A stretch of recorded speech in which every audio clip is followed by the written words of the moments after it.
Merci pour l'invitation. Moi, je suis donc chercheur associé à l'IDRI, Institut du développement durable et des relations internationales. Donc l'IDRI, je ne sais pas si vous nous connaissez. On est donc un institut de recherche, fondation d'utilité publique qui a été créé il y a 20 ans par Laurence Tubiana et Michel Colombier. Donc c'est un think tank en novlangue, une fabrique d'idées qui vise essentiellement à favoriser le dialogue et l'expertise entre les acteurs de la société civile, les chercheurs, le monde des entreprises et évidemment les décideurs politiques, avec des thématiques assez larges et transversales. Donc moi je fais partie du programme énergie-climat, derrière il y a un programme biodiversité, un programme agriculture aussi, aujourd'hui océan et gouvernance du développement durable. Donc c'est assez large mais on traite pas mal de thématiques. Et tout ce que produit l'IDRI est disponible en accès libre sur le site, que ce soit les séminaires, les conférences ou les publications. Donc je vais vous en indiquer un certain nombre. Ce que je vous présente aujourd'hui en termes de mise en perspective, on va dire, des politiques de rénovation énergétique au niveau national, est issu de pas mal de travaux qu'on a publiés cette année au mois de mai-juin et qui fait suite à 2 ans d'échanges avec une plateforme d'experts, d'acteurs sur la rénovation énergétique. Donc n'hésitez pas à jeter un coup d'œil. Alors tout d'abord en termes de diagnostic général des politiques de rénovation énergétique, on est dans une situation un peu ambivalente et vous l'avez certainement remarqué. On a un gouvernement qui, globalement, se félicite énormément de son action sur la rénovation énergétique en disant on a réussi le pari de la massification. Et ce n'est pas totalement faux. Donc MaPrimeRénov' aujourd'hui a permis effectivement de générer, déclencher 600 000, voire 700 000 rénovations énergétiques par an. Le gros souci qu'on a derrière, et je pense que vous en êtes témoin, vous l'observez à votre niveau, c'est que pour la très très grande majorité, on est sur des rénovations que nous on appelle de geste unique. Dans des rénovations qui, dans la grande majorité, vont uniquement se focaliser sur le changement de chaudière. On est très très loin des rénovations performantes, en dépit du fait que la loi climat et résilience de 2021 avait essayé de fixer justement une définition réglementaire de ce que pourrait être une rénovation performante. Définition qui a été complètement diluée par la suite, parce qu'en fait aujourd'hui, si vous regardez la loi, il y a 3 ensembles de critères. Et au final, on se retrouve avec un truc où toute rénovation qui permet d'aboutir à autre chose que des passoires thermiques, donc à autre chose que des classes F ou G, peut être théoriquement considérée comme une rénovation performante. Donc ça montre qu'on a encore un peu de progrès à faire pour aller vers une définition qui serait vraiment ambitieuse et du coup qui nous permette de déclencher cette massification des rénovations performantes. Et donc, en termes de bilan, la trajectoire d'émissions de CO2 est à peu près bonne pour le secteur. Ce qui est avant tout lié aussi au fait que le gouvernement a choisi de remonter à la hausse la contrainte liée au budget carbone pour le secteur en 2018 avec la révision de la stratégie nationale bas carbone. Donc forcément, c'est plus simple de l'atteindre derrière une fois qu'on a globalement transféré l'effort à plus tard. Et c'est un peu ce qui se passe aujourd'hui. Et le gros sujet derrière, c'est quand on regarde les quelques données, on n'en a pas beaucoup, mais les quelques données dont on dispose sur la profondeur des rénovations vraiment réalisées, on se rend compte que globalement, on est sur des gains en termes de performance énergétique d'à peu près 20% en moyenne, voire uniquement de 10% si on se focalise sur les passoires thermiques. Donc c'est loin d'être suffisant pour, d'une part, vraiment créer de la résilience, c'est-à-dire amener des acteurs à être beaucoup moins vulnérables face à la hausse des prix des énergies. Juste pour faire un ratio, si on est sur moins 10% de conso d'énergie en moyenne pour les passoires thermiques, rien que pour le gaz, la hausse de prix avant la mise en place du bouclier tarifaire était de 40%, plus 40% par rapport à 2019. Donc ça montre bien qu'en fait, on n'est pas du tout dans des ordres de grandeur qui nous permettent de sortir les gens de la précarité énergétique aujourd'hui et d'éviter qu'ils y reviennent demain. Donc là, il y a vraiment un gros sujet à regarder. Je voulais revenir un peu sur la question du contexte qu'on connaît aujourd'hui. Ça a été évoqué de crise des prix des énergies. Voilà un graphique que j'ai l'habitude de montrer depuis un peu de temps. C'est pour ça qu'il s'arrête en septembre 2021, mais là c'est intéressant. C'est juste pour montrer, donc là la première ligne que vous voyez, c'est juste une courbe d'inflation théorique à 5% par an. Voilà ce que ça aurait donné en indice si depuis 2011 les prix avaient augmenté de 5% par an.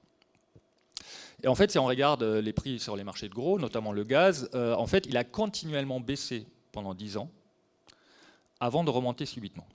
Et ce qui fait en grande partie la virulence de la crise qu'on connaît depuis septembre 2021, c'est qu'en fait, on a laissé évoluer des prix de l'énergie vers du moins en moins cher. Évidemment, ça a arrangé tout le monde, mais Entre-temps, personne n'a cherché la résilience, personne ne s'est posé des questions à la fois sur le pilotage du signal prix et sur qu'est-ce qu'on fait si jamais la tendance inverse.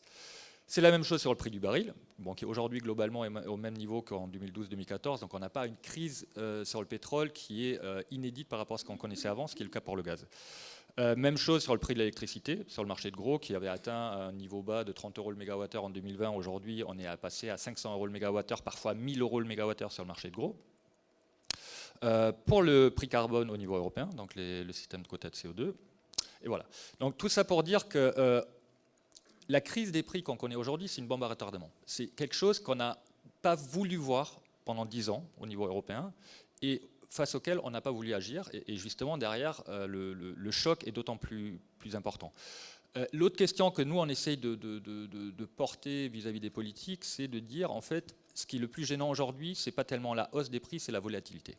C'est l'énorme incertitude sur l'évolution future des prix, qui fait que la majorité des acteurs, que ce soit des acteurs du logement, que ce soit des entreprises ou autres, n'arrivent pas à investir.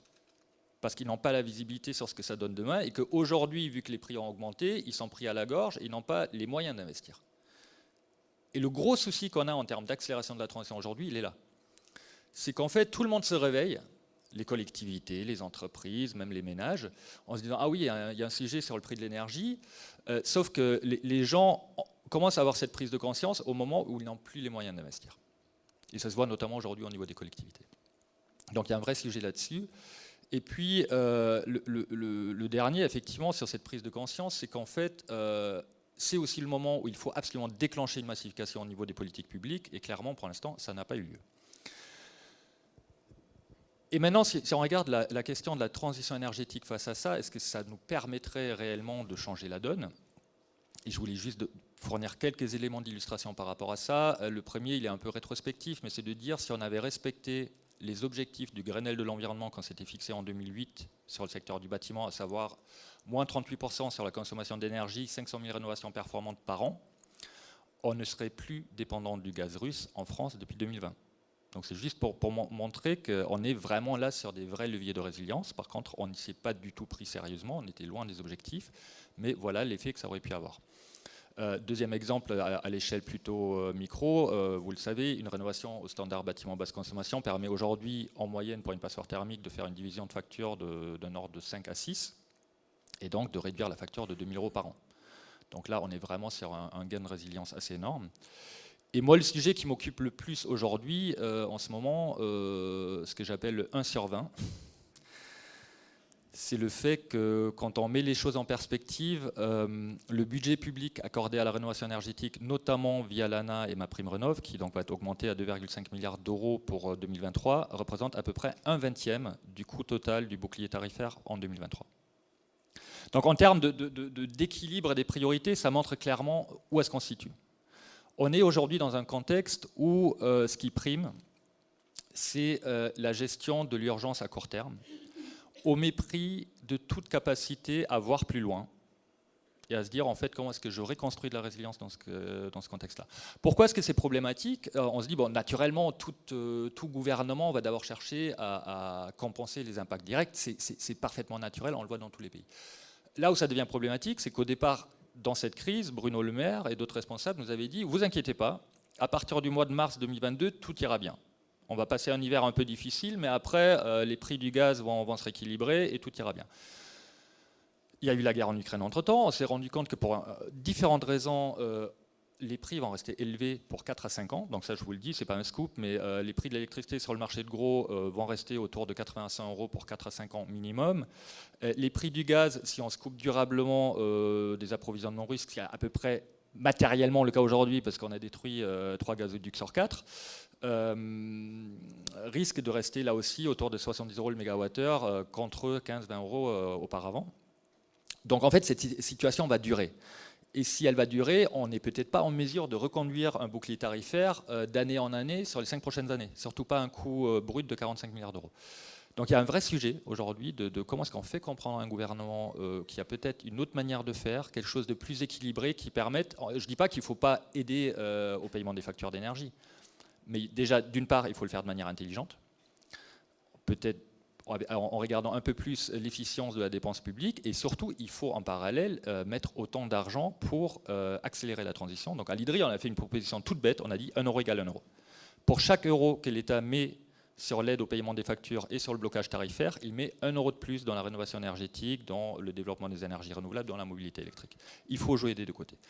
Et donc, vous l'aviez évoqué, sur la question de l'égalité et de l'équité, nous, ce qui nous semble assez frappant aujourd'hui, c'est qu'on est sur un gouvernement qui, pour ce qui est de la gestion de la crise des prix de l'énergie, mise effectivement sur une approche résolument égalitariste.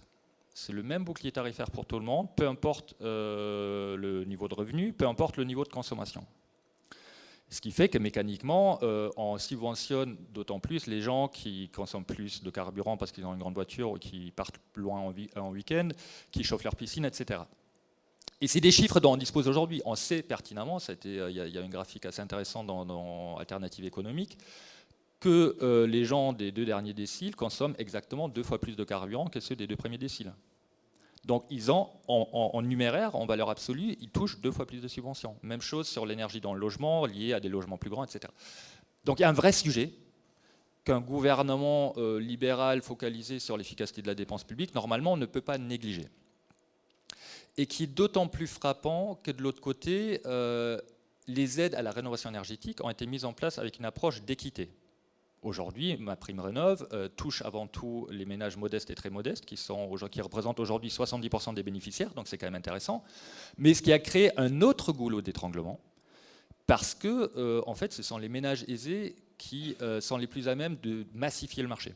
Parce qu'ils ont les capacités d'investissement, parce qu'ils sont les propriétaires.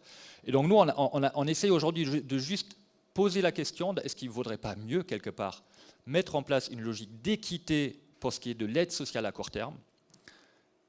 En ce qui concerne l'aide au paiement des factures, il faut que j'aide ceux qui en ont réellement besoin en fonction des impacts réellement subis. Pour vous donner un exemple, aujourd'hui, un ménage modeste qui habite dans une passoire thermique chauffée au gaz, il a connu une hausse de facture d'environ 500 à 700 euros par an par rapport à 2019, et il a reçu des aides équivalentes à 200 euros entre le chèque énergie additionnel et l'indemnité inflation. Donc on est loin du compte. Et de l'autre côté, on a des gens qui ont reçu beaucoup d'aides alors qu'ils n'en ont absolument pas besoin. Et de l'autre côté, mettre en place une politique beaucoup plus égalitariste sur le soutien à la rénovation énergétique. Moi, j'ai rien contre le fait qu'on dise aussi à des ménages plus aisés, on vous donne des sous pour rénover aujourd'hui, mais par contre, on ne vous paye pas votre énergie. Voilà. Enfin, donc là, il y a un vrai sujet de rééquilibrage des politiques qui n'est pas totalement compris aujourd'hui.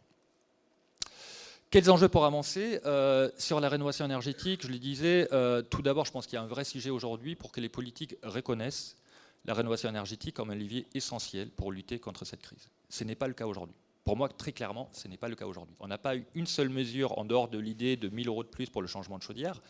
On n'a pas de plan Marshall sur la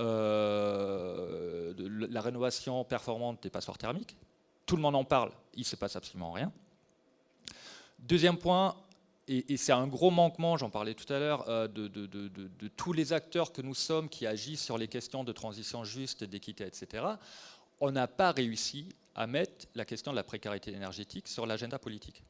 On sort quand même d'une année électorale, et c'est un sujet qui globalement mettait tout le monde d'accord. On n'a pas réussi à présenter une charte qui engagerait l'ensemble des candidats pour dire voilà un vrai objectif de lutte contre la précarité énergétique, voilà la stratégie qu'on met derrière. Ça n'a pas été fait et c'est quelque chose qui manque aujourd'hui dans le dispositif politique. On a des stratégies sur absolument tout et n'importe quoi en matière d'énergie, on a des objectifs quantitatifs sur absolument tout et n'importe quoi à l'horizon 2023, 2028, 2030, 2040, 2050. On n'a toujours rien sur la précarité énergétique.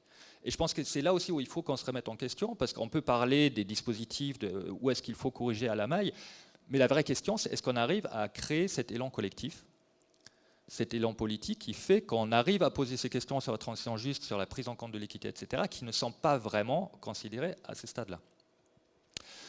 Troisième point, il faut qu'on arrive à vraiment faire de la rénovation performante une nouvelle norme sociale. Une nouvelle norme sociale, ça veut dire quoi? Ça veut dire que déjà, dans le cercle des décideurs et des économistes, on comprend que c'est vers ça qu'il faut aller. Même si ce n'est pas le plus évident, même si ça reste compliqué, on n'a pas vraiment d'autre choix. En termes de convergence des objectifs sociaux, environnementaux, climatiques, économiques, il faut aller vers ça. Il faut se préparer pour y aller. Ça veut dire calibrer les dispositifs pour qu'ils soutiennent davantage la rénovation performante que les gestes uniques, ce qui n'est pas du tout le cas aujourd'hui. On est dans un système plutôt contraire. Et montrer à l'ensemble des acteurs que c'est vers ça qu'on va aller sur les 5 à 10 prochaines années. Aujourd'hui, il y a zéro crédibilité derrière l'incantation des rénovations performantes. On a un gouvernement qui dit « Ah oui, oui, il faut qu'on change un truc ». On a compris que c'est important les rénovations performantes, mais il n'y a absolument rien qui est fait derrière. Donc là, il y a vraiment un gros boulot pour se dire qu'est-ce qui est nécessaire pour qu'on arrive en termes de structuration de l'offre. Le gros souci que nous on a identifié à l'IDRI en travaillant avec des experts de différents milieux, c'est que les acteurs de l'offre du bâtiment, et notamment les fédérations professionnelles, FFB, CAPEB, etc., n'acceptent même pas qu'il y ait un sujet autour de la structuration de l'offre, que ce soit sur le plan qualitatif, en termes de formation, de savoir-faire sur les rénovations globales, ou même quantitatif sur le manque de TP et d'emploi à venir. Donc à partir du moment où les acteurs centraux du dispositif n'acceptent pas qu'il y ait un sujet, c'est très compliqué de le mettre en débat. Donc je sais que vous en parlez cet après-midi, donc je préfère le mentionner là. Mais il y a vraiment un sujet pour qu'on arrive à aligner tout le monde sur cet objectif de rénovation performante. Et nous, ce qu'on avait proposé par rapport à ça, ce qui manque un peu aujourd'hui, c'est justement qu'on ait une feuille de route stratégique sur la rénovation énergétique. Non pas une feuille de route qui nous raconte en 2050, il faut un parc de bâtiments qui soit en moyenne au niveau BBC, mais une feuille de route sur 5, 10, 15 ans qui donne de manière très détaillée les orientations pour dire voilà ce qu'est ma prime rénov aujourd'hui, voilà ce qu'elle sera dans 5 ans pour financer quasi exclusivement des rénovations performantes. Voilà comment on intègre la question de l'équité, voilà ce qu'on prévoit de faire sur la structuration de l'offre. Donc un peu fournir ces plans très opérationnels qui nous manquent aujourd'hui. Et voilà, je m'arrête là. Donc je vous ai mis là les différentes publications qu'on a pu faire ces derniers mois que je vous invite à regarder si vous avez envie. Merci beaucoup. Merci, Andreas. Alors, vous pouvez poser des questions maintenant, Andreas, réagir en tout cas sur ce tableau peu réjouissant finalement, mais réaliste. Imaginons, vous disiez 1 euro dans le bouclier, 1 euro dans la rénovation, c'est ça? Donc si on avait 45 milliards sur la réno, comment on fait en termes d'écosystème, j'allais dire, c'est-à-dire, est-ce qu'on a des artisans aujourd'hui pour les mener, ces rénovations-là? On a vu qu'il y a eu des malfaçons, certaines rénovations parce qu'il y avait des aides, certains se sont même créés artisans alors qu'ils ne l'étaient pas, et on a pas mal de malfaçons aujourd'hui sur des rénos. Il y a différents sujets. Il y a un sujet de est-ce que les gens, est-ce qu'on a suffisamment d'artisans? Comme je disais, les acteurs de l'offre, des filières disent occupez-vous de structurer la demande, on fera le reste. C'est-à-dire que, enfin, c'est toujours la même histoire de la poule et de l'œuf. Eux, ils vont dire structurer la demande, nous on s'adapte. Oui.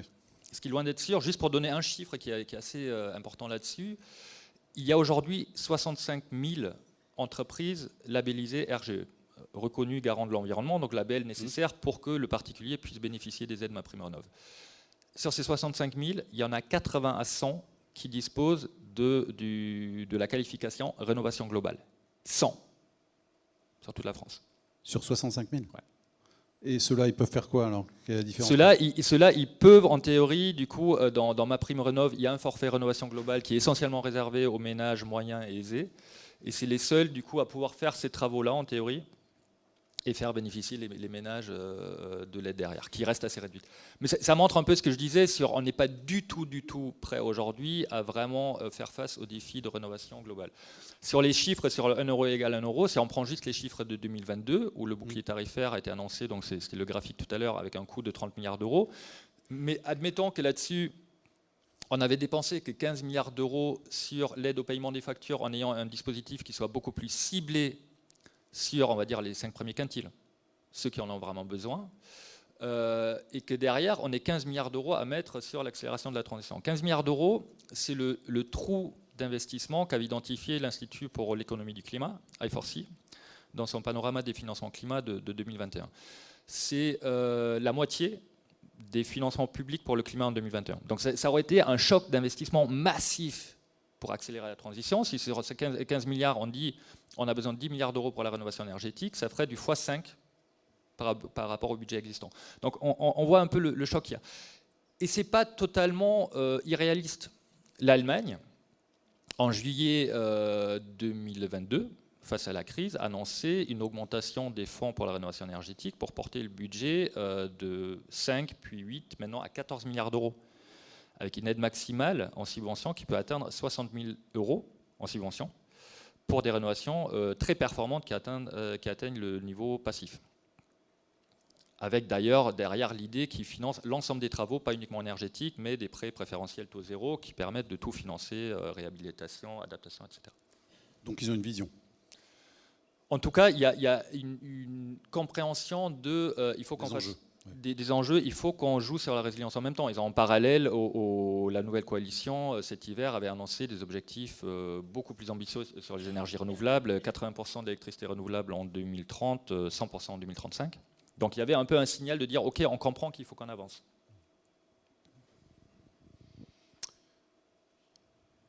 Oui. Alors, il y a des micros.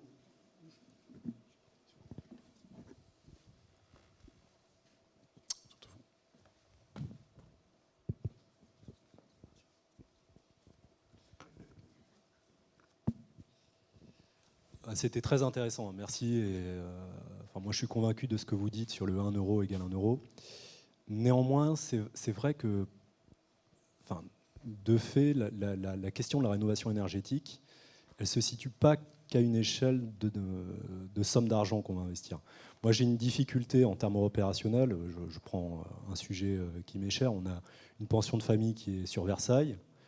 On a fait une audit énergétique, évidemment. On est en classe G pour un certain nombre de lots.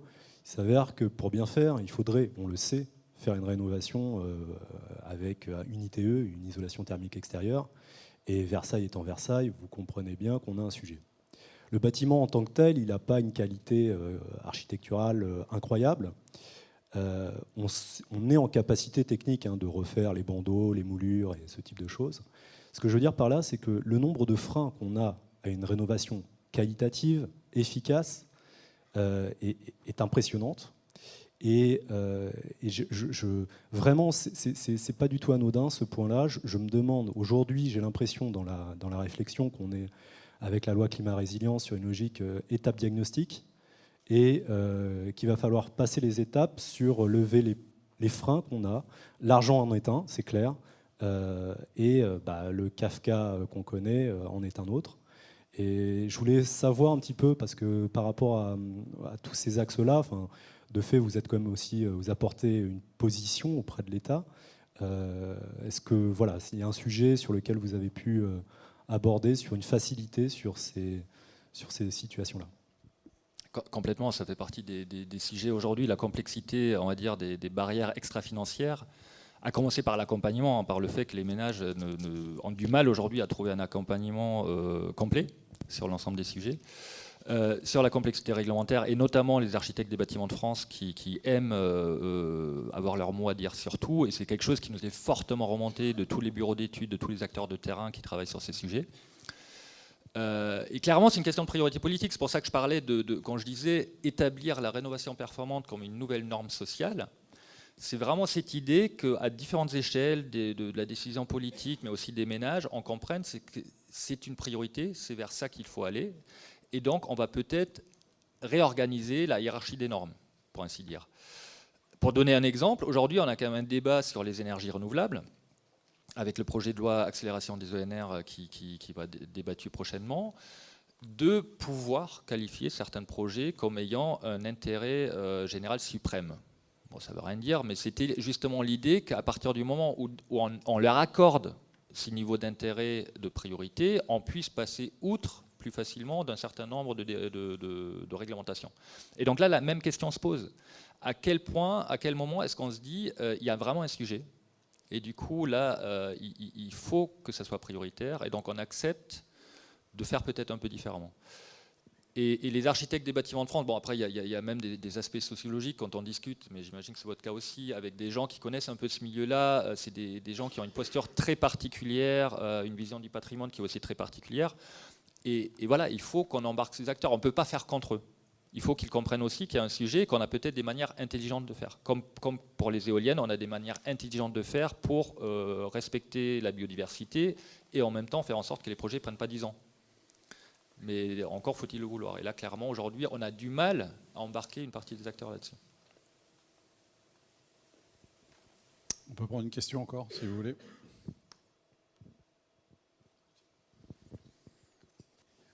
Bonjour. Bonjour. Nombre de nos patrimoines sont en copropriété, c'est-à-dire qu'on gère des lots de copropriété, du logement diffus.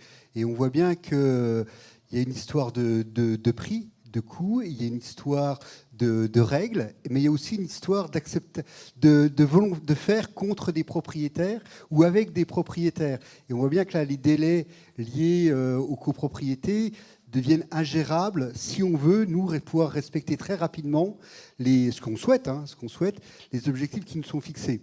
Et donc, on va être dans une contrainte, ou peut-être, je peux vous suivre, on ne s'est pas lancé assez tôt. On va être dans une contrainte où nos logements vont être plus louables, avec des règles de copropriété, ou si on veut faire une rénovation intelligente, on peut faire une rénovation pas intelligente. Je veux dire, dans le logement, je mets une isolation par l'intérieur, le diagnostiqueur passe, il vérifie, ça rentre dans les critères, j'ai ma lettre D, je suis content, c'est louable. C'est pas intelligent. C'est pas intelligent. Mais on va être poussé à faire cela, malheureusement, parce qu'on n'arrivera pas à enclencher les copropriétés dans un délai raisonnable, avec des propriétaires, certes, qui peuvent être riches, mais qui peuvent être aussi impécunieux. Et donc, cette question-là des copropriétés est vraiment très importante. Surtout que sur Paris, si j'ai bien lu les derniers articles, 50% des logements parisiens seraient en EFG, ce qui veut dire quelle crise de logement on provoque si ces logements sortent de la sphère locative, parce qu'on n'aura pas le droit de les loger. Donc, il y a une contrainte où là, j'ai du mal, moi, à voir quel est notre avenir à 3-5 ans de tous ces logements. C'est ça, Paris, 50% en FG ? Je pense, oui. Enfin, je n'ai pas le chiffre exact en tête, mais je pense en termes de nombre de copros, anciens haussmanniens, etc. Oui. C'est un vrai sujet. Et je pense qu'on a deux sujets intéressants aujourd'hui au niveau local qui mettent vraiment, qui illustrent bien tous les enjeux de la transition juste. On a la question de l'interdiction de location des passoires thermiques qui arrive pour 2028. Et on a la mise en place des ZFE, des zones faibles émissions pour ce qui est des véhicules, et donc une transition massive au niveau du parc de véhicules qui va avant tout, on le sait aujourd'hui, toucher les plus précaires. Et dans les deux cas, on est sur du disruptif, donc sur l'idée qu'on met un signal qui est très fort, qui est potentiellement injuste, mais qui doit être suffisamment fort pour vraiment enclencher une transformation structurelle. Et du coup, il faut l'accompagner. Et pour l'instant, on n'a pas les outils.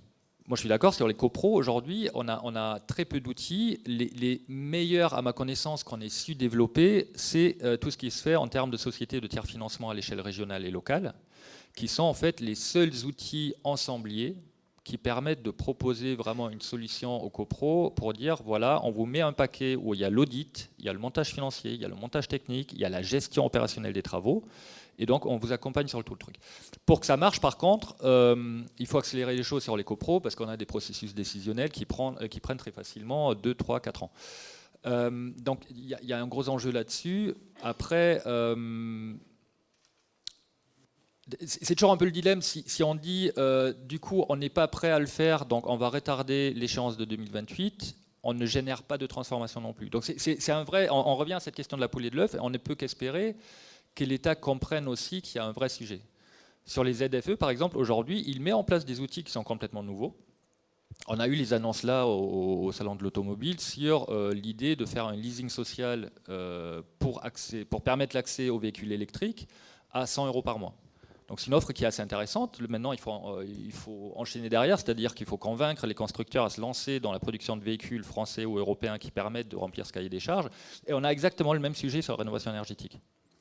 Comment est-ce qu'on arrive à créer tous les maillons de la chaîne pour qu'en fait, on arrive à déclencher massivement quelque chose. Je vous donnais les chiffres tout à l'heure. On a 600-700 000 rénovations MaPrimeRénov'.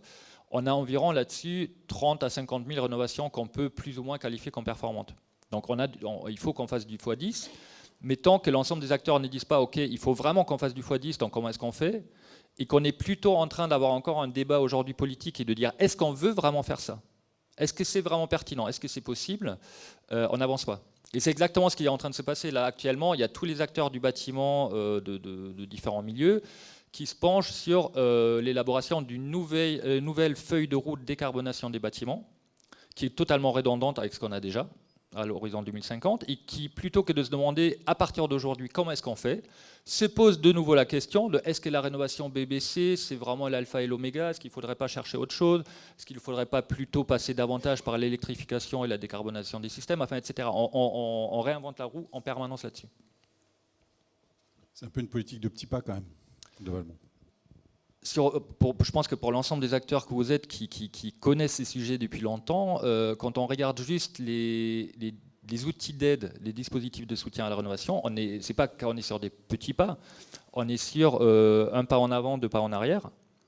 Si on se rappelle du crédit d'impôt de développement durable, puis du CITE qui est devenu MaPrimeRénov', un jour on a dit ah oui non mais là on fait trop de fenêtres, ça sert à rien, il y a un effet d'aubaine énorme, donc on va mettre en place des bouquets de travaux. Donc on a mis en place des bouquets de travaux, plus de subventions pour de combinaisons de 3 postes de travaux. On a dit, ah ouais, mais c'est quand même un peu compliqué, les acteurs ils veulent pas ça, donc on revient à du geste unique, mais avec des taux différenciés par type de travaux. Moins sur les poêles à bois, un peu plus sur l'isolation par l'extérieur, etc. On se dit, mais là c'est sacrément compliqué, il faut peut-être qu'on revienne à un taux unique. Et tous les ans, on change un petit truc, on revient à un truc qu'on a fait il y a 5 ans en se disant, mais en fait on a exactement les mêmes problèmes qu'il y a 10 ans. Et c'est assez déprimant. Moi, ça fait depuis 2011 que je travaille sur le sujet de la rénovation énergétique. Et j'étais au plan bâtiment durable pour présenter le rapport au mois de juin. Je voyais Philippe Pelletier, donc, qui gère le plan bâtiment durable depuis le début, depuis le Grenelle. Et on se disait, c'est un peu malheureux. On se raconte toujours les mêmes choses qu'il y a 10 ans. Et c'est un peu, je suis désolé, je suis un peu déprimant, mais c'est un peu frustrant. Il y a un vrai besoin aujourd'hui, parce que je pense qu'on a une opportunité qui est là pour faire comprendre aux acteurs un certain nombre de choses. Quand je donne ces chiffres sur le Grenelle de l'environnement en disant, si on avait vraiment fait ce qu'on a proposé de faire, on ne serait plus dépendant du gaz russe, c'est pas rien. Si on met en face le gain d'argent et pour le propriétaire, enfin, et pour le ménage, et pour la collectivité d'une rénovation performante aujourd'hui, il ne devrait plus y avoir débat là-dessus. Il y a une partie de la classe politique qui a compris. Il y a eu des propositions de loi qui ont été plutôt intelligentes. J'imagine que vous connaissez la proposition Vallaud, de Boris Vallaud, député PS, qui, il y a quelques années déjà, avait mis en place un projet de loi Prime Climat, qui était excellente, qui contenait tous les éléments dont on vient de discuter. Une obligation de rénovation séquentielle dans le temps, un focus clair sur la rénovation performante, des aides résolument équitables et focalisées sur les ménages modestes, et un plan de montée en charge assez puissant. Sauf qu'en fait, ça a été porté par un député PS, hors de la majorité, et du coup, qui n'a pas eu de reconnaissance derrière. Mais il faut retenter de créer ces systèmes-là aujourd'hui. Merci, Andreas. Alors, soit vous restez avec nous sur scène, ou bien vous retournez en salle et vous reviendrez nous voir tout à l'heure. Merci beaucoup.